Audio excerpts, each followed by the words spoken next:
kulankan aynu kaga hadlayno maslaxadda ummadeena shir la isugu yimaado oo iga farxad weyn maanta shirka ka halka jira ma jiro sababtoo ah haddaanu nahay mas'uuliyiintii difaaca dawladda Puntland shirkan wuxuu noo muujinayaa inaanu leenahay garab iyo gaashaan inta halka fadhiya iyo intayna ka maqan oo aan ku tashanayno inay dalka amnigiisa iyo nabadgelyadiisa iyo dawladnimadiisa gacan ugu siiyaan aad iyo aad baan shirka ugu faraxsanahay aad baan idinka mahadcelinaynaa sidaad uga soo qayb gasheen hawluhu waa kala duwan yihiin waxna waa difaaca dalka dibadda ah waxna waa nidaamka ilaalintiisa iyo amniga gudaha difaaca dalka dibadda ah intaad ka soo qaadateen hore markaynu u baahnayn aad iyo aad baan idinka mahadcelinaynaa ummadda reer Puntland dhammaanteed gaar ahaan magaala madaxda ummadda ku nool iyo gobolka Nugaal amniga gudaha taliyihii ciidanka booliiska si fiican uga hadlay waxa weeye maanta waxay u baahannahay inaynu magaaladii caasimadda ahayd ee Garowe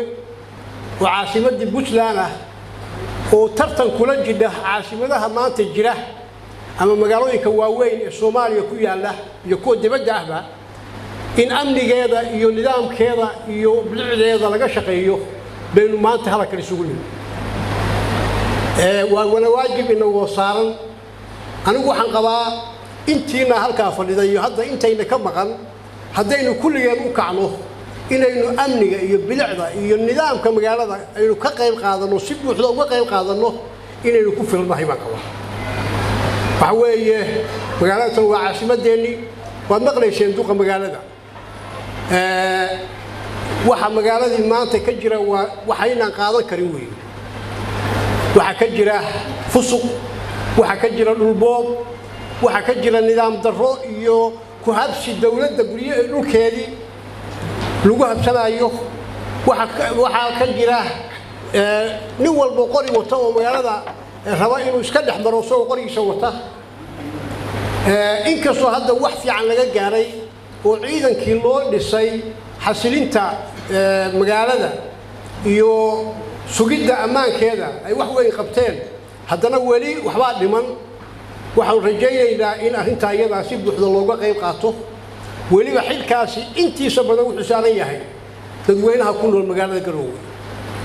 xilkeedu taasuu saaran yahay iyagu saaran yahay Soomaalidu waxay tiraahdaa nin jooga wax biyo nin maqan wax ma biyo inta maanta magaalada ku sugan weeye mas'uuliyadaasi waxay saaran tahay waxaan Ilaahay ka baryaynaa in Ilaahay ku guuleeyo hawsha iyada ah oo aynu kulligeen ka qayb qaadano ayaan Ilaahay ka baryayaa aad iyo aad baan u mahadsantihiin bacda salaam waxaan ku bilaabayaa mahadcelin warkayga waxa yeelay shirkan quruxda badan oo aynu isugu nimi dad baa inoo soo agaasimay dad baa inoo soo diyaariyay dadkaasi waxay mudan yihiin bacda Allah subhanahu wa ta'ala in loo mahadceliyo waxa yeelay nabigu wuxuu yiri salawaatu rabbi wa salaamun alayhi man la yashkuru an-nasa lam yashkuru Allah qofkii aan u mahadcelin bini aadanka iyo waxa ay sameeyeen Ilaahay subhanahu wa ta'ala uma mahadceliyo waxaan inta raacinayaa taageero ayaan u muujinaynaa shirkan runtii quruxda badan oo masiirka lagaga tashanayo magaalada iyo caasimadda gobolka Nugaal ama Puntland maxaa yeelay waa masiir waa arrin muhiim ah waa shay laga maarmaan ah qofka bini aadanka heer hadduu gaaro wuxuu u baahan yahay heerkaas inuu horay uga sii socdo oo wax ku daro laakiin halka haddii hakad ku galo waxaa ku dhacaya qofkaas inuu hoos u noqdo intaasna waan taageerayaa waxaan eray ka oranayaa bilicda magaaladu waa shayga bini aadanka soo jiidanaya isha bini aadanku waxay ku raaxaysataa wixii qurux badan ee ay aragto carabka bini aadankuna wixii macaan uu cuno ayuu ku raaxaystaa dhagta bini aadankuna hadalka macaan ayuu ku raaxaystaa iyo wacdiga iyo waanada waxaan leenahay marka bilicda magaaladu waa shay dhamaantiin leeno ka baahan yahay waa shay aan u baahanahay in magaalada aynu ka sameeyno maxaa yeelay magaaladu waa caasimad wasiirka hadda warkiisi waan maqlayseen shir kasto la qabto ama la soo hadal qaado waxa la yiraahdaa Garowe ha lagu qabto Garowe maxaa loo doortay waxa loo doortay waa amniga iyo quruxda iyo horumarkahum bidulmin ulaa'ika lahumul amnu wa hum muhtaduun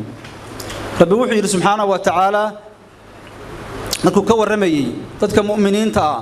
waa dadkii iimaankooda aan ku dheehin dulmiga wax la yidhaahdo dulmigu waa 3 nooc ama waa 3 qaybood qaybta koowaad waa qofku inuu ilaahay abuuray dulmiyo subxaanahu wa tacaala oo uu shirki ku dhaco dulmiga labaadi waa qofku inuu naftiisa dulmiyo oo waajibaadkii rabbi saaray subxaanahu wa tacaala uu ka gaabiyo dulmiga saddexaad waxa way bini aadanku dhexdooda inay isdulmiyaan arrinta noocaas marka inaan ka fogaano ama dhul ha ahaato ama dhibaato kale ha ahaatee waa shay muqaddas ah waa shay lagu waarayo waa shay jiritaankeenna iyo sharafteena iyo qiimaheennu uu waxa way ku joogayo rabbina raali inuu ka noqonayo subxaanahu wa tacaala waxaan tilmaamayaa la dagaalanka mukhadaraad baa laga sharqamiyay oo runtii waadix ah weey laba loo qaybiyaayo mid caadi oo aan la qabsanay oo dadku aysan dhibaato u arag iyo mid musiibo ah oo ummadu bini aadanka ay markii loo sheegaba qofku dhaga faarayo labadaasi waa isku mid waa maandooriye waxa ugu horeeya jaadka baalka khaadka la yiraahdo oo dhibaato weyn inuu ku haya hadii ay tahay bulshadii hadii ay tahay ciidamadii hadii ay tahay dhalinyaradii hadii ay tahay bulshada qaybaheedii hal doorkii hadii ay tahay bahalkaas lagu ibtileeyay runtii waxaan oran karaa ilaahay subxaanahu wa ta'ala wuxuu ku tilmaamay ummul khabaa'if hooyadii xumaanta waxaan oran karnaa qaadku maanta wuxuu taagan yahay hooyadii xumaanta ama aabihii xumaanta inuu yahay waxa yeelay qofku waa qayilaya maankiisu markuu isbedelana wax allaala wuxuu rabu sameeynaya ficil allaala ficilka maskaxdiisa ku soo dhaca ayuu ku dhaqaaqaya waxaan u baahanahay in aynu la dagaalano qaadka waxaynu u baahanahay baasha khamrada la yiraahdo ee guryaheennii soo gashay hadee waa ummul khabaa'ifka rabbi sheegayo hadii aynan maanta ka hortagin mar aynu maanta ka liidano baynu waxa way qoomamaynayna ogaadana hadii rabbi subxaanahu wa ta'ala lagu caasiyo arada allah soo degata arada allah hadii soo degatana rabbi subxaanahu wa ta'ala ummadda kala soo cilmiyo ta'ummu taaliha wa saalih waxay wada gaaraysaa arada allah qofkii suubanaa oo wanaagsana iyo qofkii dambiga galay labadaba saameyn bay ku yeelanaysaa waxaan ka hadlayaa boobka dhulku dhibaato fara badan oo inuu soo gashay waayadan dambe weey waagii hore ma aynaan aqoon waa waxyaalaha mustajadaadka ah ee ina ku soo biiray weey waxaan u baahanahay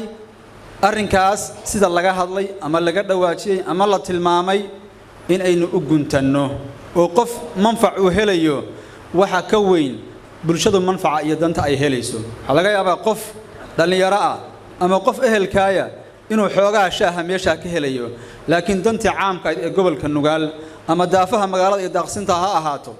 ama magaalada dhexdeeda ha ahaatee waxa laga yaabaa qofkaas inuu xoogaa shaaha ka helayo laakiin aaway dantii caamka ahayd maslaxadii danta meeday xoolihi aynu dhaqanaynay meesha inoo daaqi lahaayeen aaway waxa dooxooyinka aadid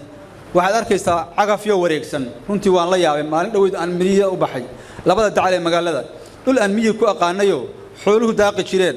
oo xoolihii daaqayaan ayaa haddana cagaf ku wareegsan tahay way waa nasiib darro way taas waxay u baahan tahay marka in aynu sidii hore laga sharqamiyeyba aynu hawshaas ka talaabsano oo aynu ka midowno tan saddexaad oo aan ku soo khatimaya warkayga waxa weeye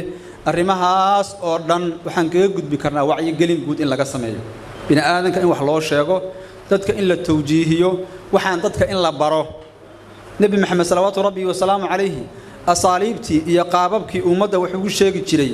waxa kamid ahaa qaab loo yaqaan usluubu tarqiib akthar min at-tarhib nabigu dadku wax buu jeclaysiin jiray sallallahu alayhi wasallam baadama qofka hadii loo goodiyo oo la yiraahdo hadaa waxa sameeyay waa lagu xirayaa hadaa saayeeshid xabsigaas aad mudanaysaa ganaaxaasa lagu xukumayaa waxa ka wanaagsan qofka in la yiraahdo qofkii maanta halka wanaajiyo wasakh iyo qashin ka qaada abaalmarin noocaas ayuu leeyahay qofkii waxay u noqonaysaa dhiirigelin farxad bay u noqonaysaa wixiina waa ka qaaday laakiin hadii la yiraahdo qofkii halka maanta qashin dhiga xabsi iyo ganaax buu mutaysanaya dhinaca kale ka fiican labadii shaqana waa la qabanaya marka waxaan leeyahay jazaakumullahu khayran waxba warka dheerayn mayo ragii iga horeeyay baa warka dhameeyay hadii waana la iga dameeyaa jazaakumullahu khayran sallallahu ala nabiyina muhammad